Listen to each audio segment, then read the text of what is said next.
Jadi di episode kali ini kita masih membahas seputar koleksinya dari Papa ini. Kalau dilihat-lihat selanjutnya ini kayaknya ada keris ya. Boleh nggak dijelasin keris apa ini? Mulai dari orang tanya dulu deh. Oke. Ini keris mana dek? Kayak mana? Masih ingat? Jogja ya. Namanya apa kak? Namanya apa? Model apa? Lupa. Gayaman. Oh iya. Ini Gayaman Jogja. Dari bahannya kayu cendana wangi ini. Cendana wangi. Kemudian dedernya ini dari kayu tayuman. Model terai. Pendoknya ini pendok dari perak ya, tatahan. Perak, full perak. Full perak ini, full perak. Nah, oke, lanjut ke kerisnya. Dapurnya apa nih keris? Oke. Kalau ini kerisnya dapurnya sapu intan. Kita coba buka ya. Oke.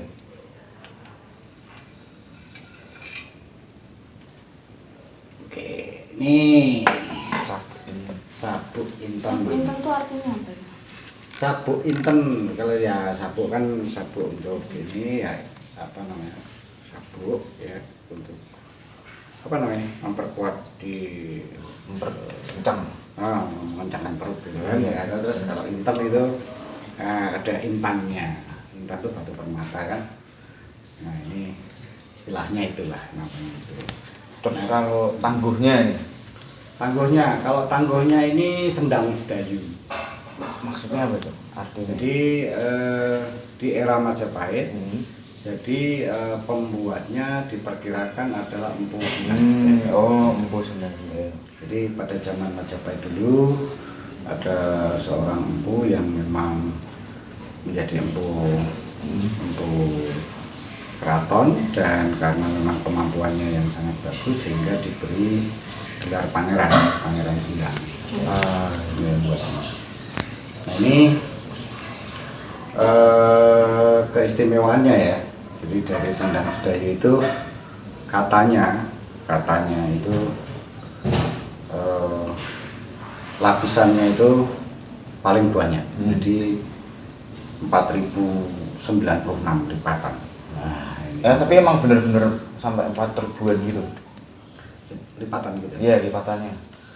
Sebenarnya bukan melipatnya 4000. Ya, terus berarti Itu lapisannya. Jadi lapisan antara besi dan pamor itu lapisannya ada 4096. ini bentuknya berarti kecil-kecil.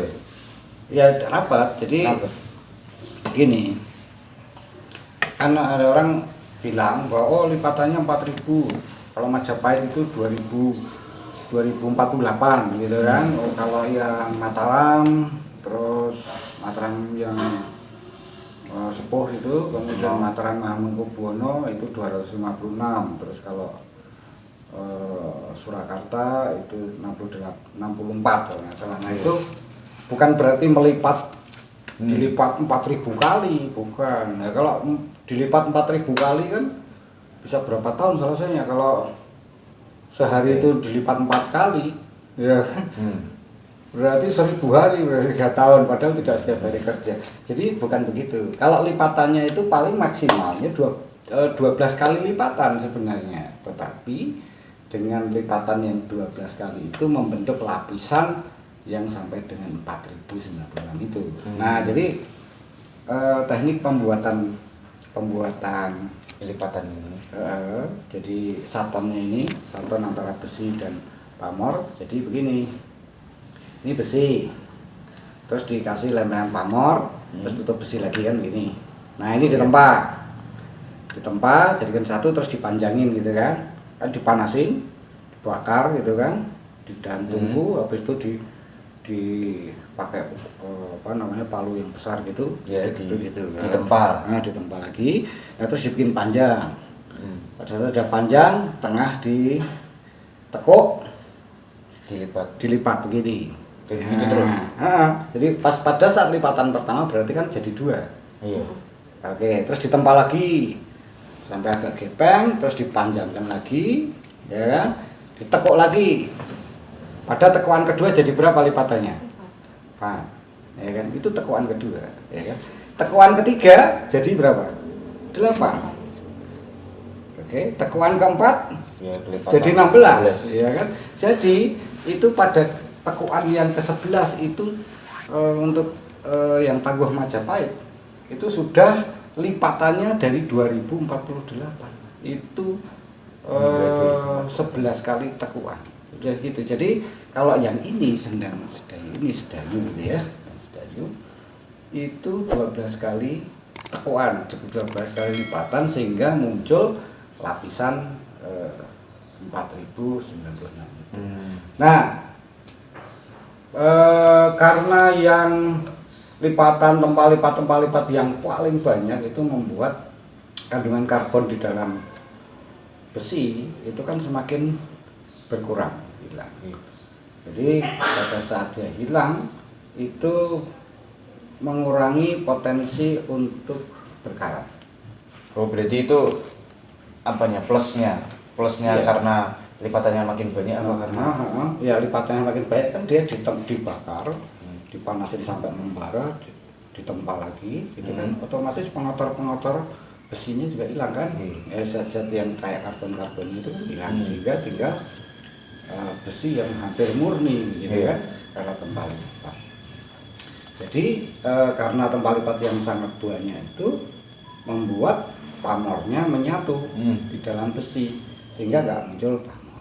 Tapi ini istimewanya dari Sendang Sedayu ini kelihatannya sederhana, cuma hitam gitu kan, abu-abuan. Ini emang nggak bisa hitam, Kak.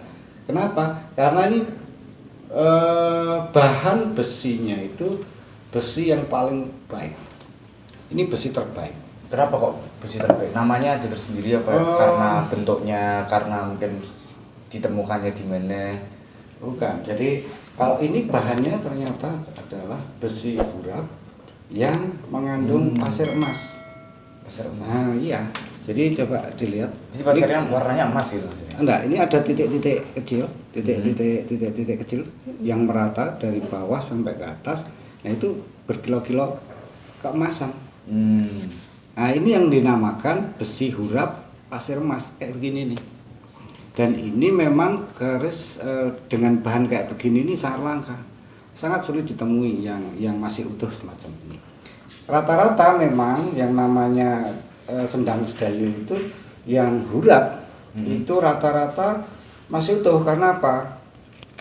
Kadar karbonnya sudah sangat kecil sehingga korosinya juga menjadi sangat kecil. Ya, jadi dia mungkin lebih tahan karat daripada yang lipatannya lebih sedikit. Iya. Karena memang sangat luar biasa dari tempat. Oke, kalau orang bilang ya ini ya rajanya besi ini ya, ini rajanya.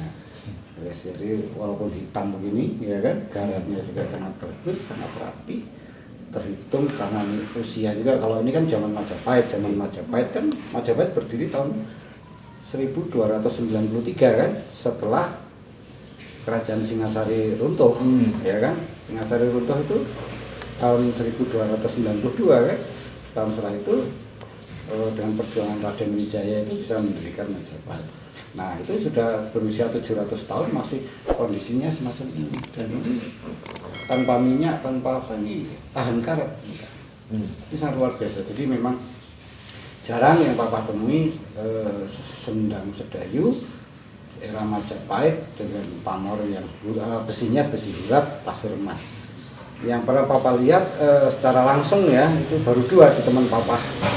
Om Heri Gondrong itu punya satu, terus baru Papa. Yang lainnya hanya lihat di gambar aja. Tapi kalau pegang secara langsung ya baru ini. Karena saking langka ya. Ini langka yang asli, yang ada pasir emasnya kelihatan jelas. Nah ini sangat luar biasa. Jadi ini sangat berharga. Sangat berharga. Jadi ini nanti untuk kakak ke adik lah nanti ya. Jadi keris Sendang Sedayu itu nggak ada pamornya gitu, nggak keluar pamornya? Ada sih, kalau yang Sedayu itu ada yang keluar pamor juga, tapi biasanya memang pamornya nggak begitu banyak gitu kan, karena memang lipatannya kan sangat banyak. Lipatannya sangat banyak itu biasanya pamornya langsung menyatu kan, karena dipanasin, ditempa, panasin tempa. Nah, kalau yang hurap ini memang sangat beruntung gitu. Jadi memang keberuntungan bahwa dapat keris dengan bahan baku bisa keluar huruf yang pasir emas. Nah, ini termasuk keris lo apa? Ini lo kan? Ada lo ya? Ini lo. Ini melambangkan apa nih dulu? Kalau orang dulu. Ini kan sapu inten ya. Ini lo 11 dengan ricikan ada kembang kacang, ada jalen 1, lambe gajahnya 1, ada sogokannya 2, ada pijetan, ada gerendeng ini. Udah. Terus ini ada serawean yang apa namanya? Yang cekung ini. Oke, di depan belakang juga ada. Kunjungnya itu terpisah. Kunjungnya terpisah. Jadi ini pasangan. Yes. Dan memang biasanya bilah itu lebih muda warnanya, lihat. Ya, yang digonjol lebih tua kan? Agak gelap, lebih gelap dan yang di atasnya lebih muda kan, iya. lebih abu-abu, yang bawah lebih gelap. Nah itu karena memang sepertinya itu kalau gonjo kan lebih tebal, dan dia posisinya adalah horizontal begini, ya kan, miring begini, lapisannya miring begini kan, begini, jadi tidak kelihatan karena ini pucuk-pucuk begini kan, jadi nggak kelihatan, dia warnanya tetap kelihatan hitam karena tidak di permukaan yang melumah gini.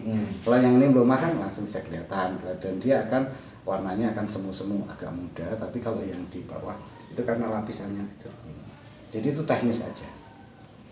Ya.